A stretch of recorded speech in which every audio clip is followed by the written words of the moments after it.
Good morning. This is Holly with Holly's Joys, and I am going to talk about Galatians 5:19 through 21 today. And I've just been chewing on this one for a while, and so I'm going to share it with you.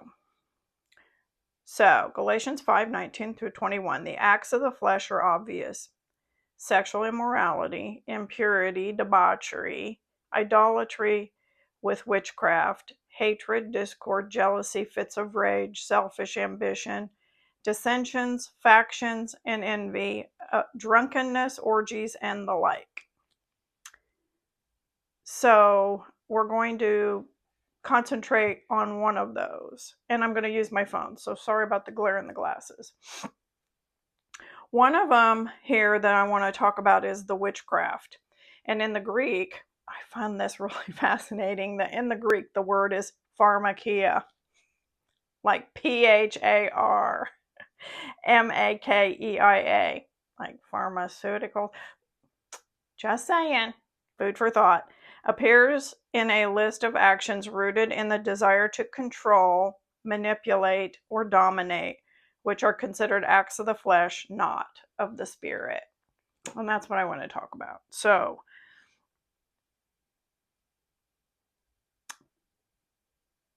why do I want to talk about this? Because I really want to know how to pray for other people without, and not just pray, but interact with other people. And I want to be able to take dominion, right? Where it's all about, I'm in the dominion phase of my studies. So it's all about the dominion. I want to be able to take control of my mind and my thoughts about things. And I really want to understand what is the best, not just for me, but for everyone, how I do that. So prayer is included in that. How I think about prayer, what I think like I have a loved one who suffers with addiction, and it's very easy and supported by our culture for me to be like, stop that. But it's really not my business. That's between my loved one and God, the spirit. He's big enough to talk to her, right? He doesn't absolutely need, what he asks me to do is to love her, to forgive her, to be like just in the state of love with her. And yeah, so that's where I'm at with that. And I'm doing okay with that one, but it's splashing out into other areas. It's a little bit more challenging. So here's what I'm wanting to know. Is trying to control somebody, telling them, oh, you need to not do that, you shouldn't do that, is that like a form of witchcraft? So in my studies, this is what I came up with. In many spiritual, mystical, and even psychological perspectives, seeking to override another person's free will to satisfy your own desires is a misuse of your personal power. So, and I understand that with my loved one with the disease of addiction, it is really difficult not to think you know better. Like, really think you know better. But let's put it into perspective. We think we know better than God, because that has crossed his desk and he check marked it. Yep, go for it. So let's just dig deeper. This is a good one. In magical ethics, especially in Wicca and other nature-based paths, it is often referred to as manipulative magic or black magic. What? Yikes. Even prayer, and here's where I want to really get into, when used as a form of control rather than surrender or blessing, can take the energy of manipulation. So yes, using intention, emotion, or spiritual force to try to get someone else to behave a certain way, even if it's just in your private desires, can overlap with what some traditions would consider the spirit of witchcraft. So why did I start thinking about this? Well, my husband's, he's got a degenerative disability, and it's spinal cerebral degeneration, and it's brutal. He's permanently in a wheelchair at this point, but I'm still his wife. I still have things that I expect from a husband, like, so I try to manipulate it out of him, right? And then I got convicted by that. I was like, okay, so give me an example. Like, I had an event that I was going to go to, and I wanted to feel like I looked nice. So came out of the room after fixing myself, and I really wanted to hear, oh, don't you look nice? You know, good job. So that didn't happen. And so then I'm trying to manipulate it.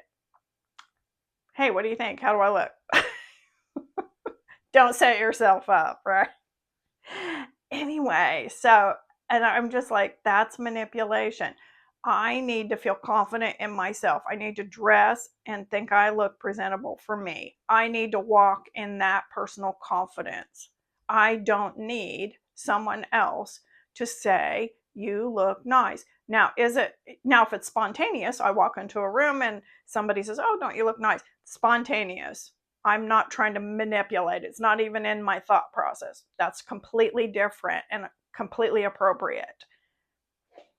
But it's when you try to get somebody to say it. I want you to say it, or I need you to say this thing to make me feel okay. So that's where it kind of crosses this line. So let's go into it just a hair more. Some might say it's not about labels like witchcraft or not, but it's about alignment. Are your desires aligned with love, respect, and freedom for both me and the other person? So when I'm walking into the room and I'm trying to manipulate my husband to tell me I look nice, I'm not considering him at all. I'm only focusing on my superficial needs, my egoic needs. So that is not consideration for both people. Am I trusting the outcome or trying to force it? 100% forcing. Do I believe I need to control them in order to feel okay, safe, or loved? Yeah, we just talked about that. Yes. And that's when it becomes a problem. Just think about it. Okay, so now we're going to get on some toes. I don't mean to. I'm just thinking out loud. Prayer as a form of control. In many faith communities, prayer is framed as an act of love. But when it's used to manipulate outcomes or override someone's autonomy, it can cross into spiritual overreach, even if it's done with good intentions. And it just reminds me of that when Peter says to Jesus, like, oh, forbid it, Lord, no. Like when Jesus was talking about that he's going to be crucified. And Jesus turns and says, get thee behind me, Satan. Like, that was none of Peter's business. He was just informing him out of a courtesy of a friend and a mentor. So anyway, let's keep going. Examples. Praying that someone will change their mind about religion, relationships, or lifestyles. Yeah. Because you think they shouldn't be doing whatever it is they're doing. Praying for healing without asking if a person wants that prayer or what healing means to them. Some people don't want to be healed, dude. It's hard to imagine that they don't. But some people don't. And when we try to force it, we're out of alignment here. Praying for someone in a way that actually expresses judgment. Lord, please help her see the error of her ways. Anybody feeling it? I've done it many times. And I do want to grow. I do want to be closer to the Lord. I do want to understand the spiritual realm in a way that is good for me. And then my cup runneth over onto those around me. So,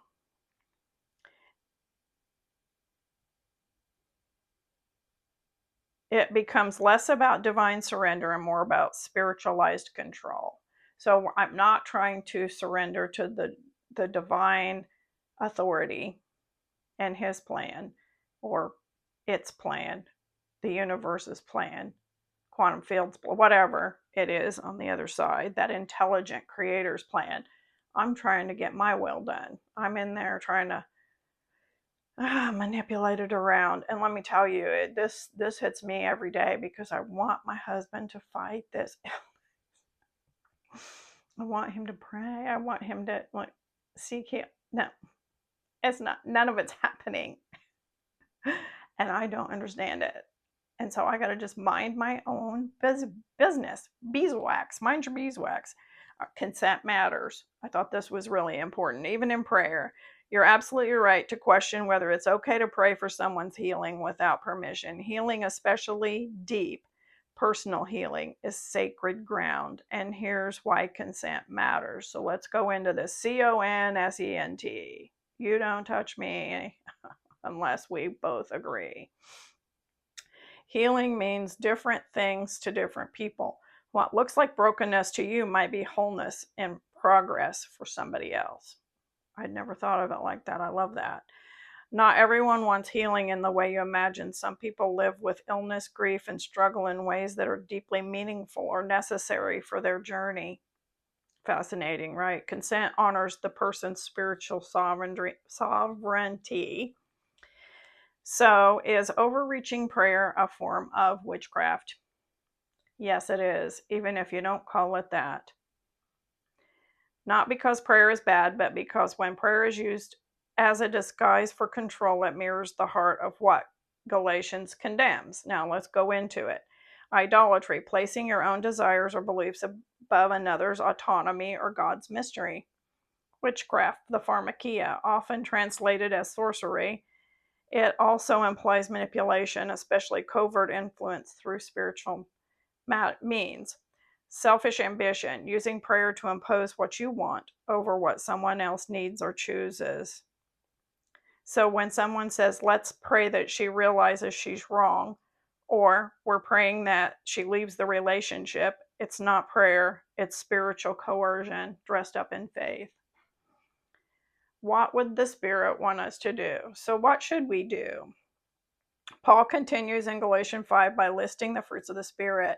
But the fruit of the Spirit is love, joy, peace, patience, kindness, goodness, faithfulness, gentleness, and self-control. And that's in Galatians 5:22 and 23. True prayer aligns with gentleness, patience, freedom, and faith. It does not manipulate. It blesses. And I love that, don't you? I mean, I don't want somebody trying to manipulate me. Guilt me. I just had this yesterday. I don't like it. I'm a very generous and giving person. Just talk to me like a person. Don't try to worm it out of me.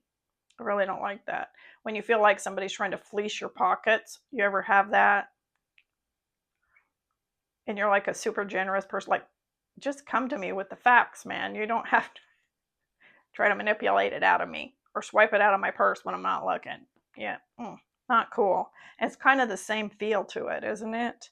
Bottom line, when prayer becomes a tool to bend others to our will, it loses the Spirit and begins to resemble witchcraft, as described in Galatians 5, a misuse of spiritual influence to override someone's agency. But here's the truth. We all want truth, right? The Spirit of God speaks in you, not just to you. That quieter resistance you feel about this type of prayer, that isn't rebellion, it's wisdom. You're sensing something sacred. The difference between loving intercession and spiritual intrusion. When I really like that, spiritual intrusion, let's not do that. Let's be loving intercessors and give people the grace to have their own journey and process and trust that God, He's got it, right? A thought to hold on to. The sheep listen to His voice. He calls His own sheep by name and leads them out. They won't follow a stranger's voice. That's John 10:5 or 3-5, and that is a paraphrased version. You're learning to recognize your shepherd's voice in your own heart again, and that is holy ground. Oh, I love that. You may find comfort in the idea that even Jesus asked people what they wanted before he healed them. Oh, and I remembered this, when I was doing this study this morning, I was like, oh, yeah, I do remember that. I think we talked about it on this channel before, too. It's so beautiful. I think it's the guy at the well, the Bethsaida, and he's like, when the angels troubled the water and he couldn't get in. And Jesus went up to him and he's like, look, hey, dude, do you want to be healed? Do you want to be well? John 5 and 6. So Jesus asked before, he didn't just go up and start healing him, and he didn't go around healing everybody else there. Fascinating, right? I'd like to think I would have been like, hey, heal me. That question alone shows the honoring of a person's will is part of the divine love, not separate from it. So go today in your laboratory of life, and when you decide that you're going to pray for somebody or someone asks you to pray for someone else or even for them, just remember some of this and whatever part of it sticks out to you, and just practice it in your prayer life and see what happens. And I've really been enjoying this expansive journey with the Lord, and I don't know, it's just interesting to me that it's maybe not quite what I thought it was. And I really appreciate that. Hey, give me a thumbs up. I appreciate it. It helps me a lot on the channel. And if you could subscribe, that would also be amazing. And we'll see you next time. Have a great one. Bye.